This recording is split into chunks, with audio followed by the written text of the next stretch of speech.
Como vimos en la clase pasada, el concepto de género, yo quisiera decir 3 cuestiones relativas al concepto que me parece que son importantes de retener, ¿no? De tratar de acordarse siempre. Primero, que el género es una construcción social. Lo segundo es que nos permite observar la realidad y por lo tanto vamos a interpretarla. Y lo tercero, que es una categoría de transformación de la realidad. Y en ese sentido es una categoría política. No política en el sentido de partido político, sino que política en términos de poder transformar la realidad. ¿Y qué vamos a transformar de esa realidad? Que vamos a ir viendo después con el pasar del diplomado. Vamos a transformar las desigualdades, las inequidades existentes entre mujeres y hombres, ¿no? En distintos grupos etarios, en distintos grupos sociales. Entonces, 3 cosas. Construcción social nos sirve para mirar la realidad y en tercer lugar para transformarla y por lo tanto evitar las desigualdades y las inequidades. Y hoy día vamos a ver lo que es el sistema sexo-género. Así como hemos visto lo que es el sistema patriarcal, siempre hay varios sistemas que están rondando y que son parte de la vida de las personas, de las culturas y las sociedades.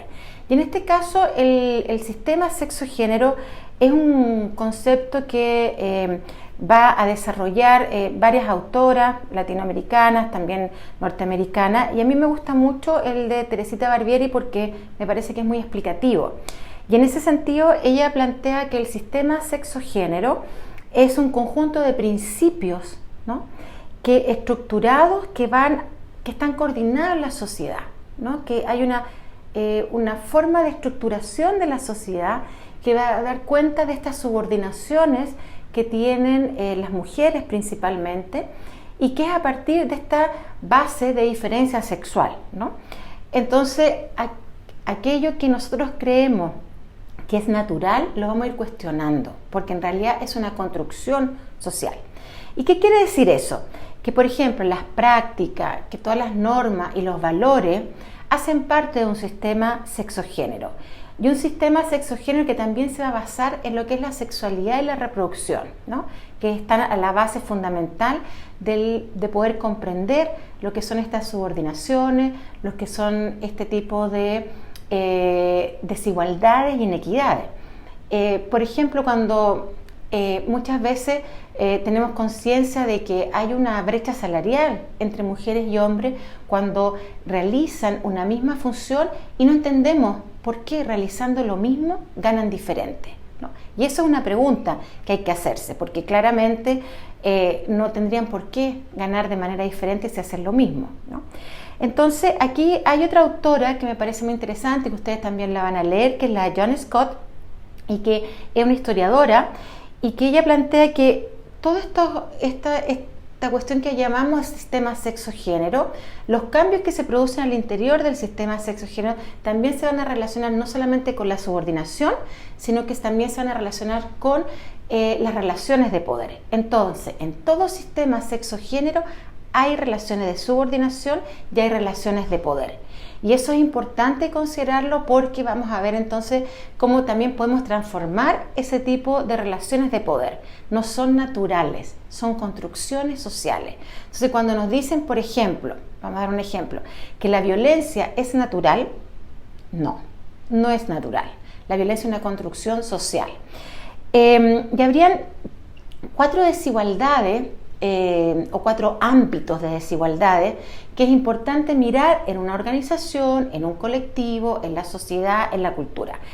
Y que esto va a producir, por supuesto, asimetrías, ¿no? Es decir, diferencias que la mayoría de las veces son injustas y que, por supuesto, no valoran lo que son los distintos tipos de mujeres, lo que son los distintos tipos de hombres, inclusive lo que son los distintos grupos etarios, es decir, niños y niñas, adultos mayores, adultas mayores o personas de edades intermedias.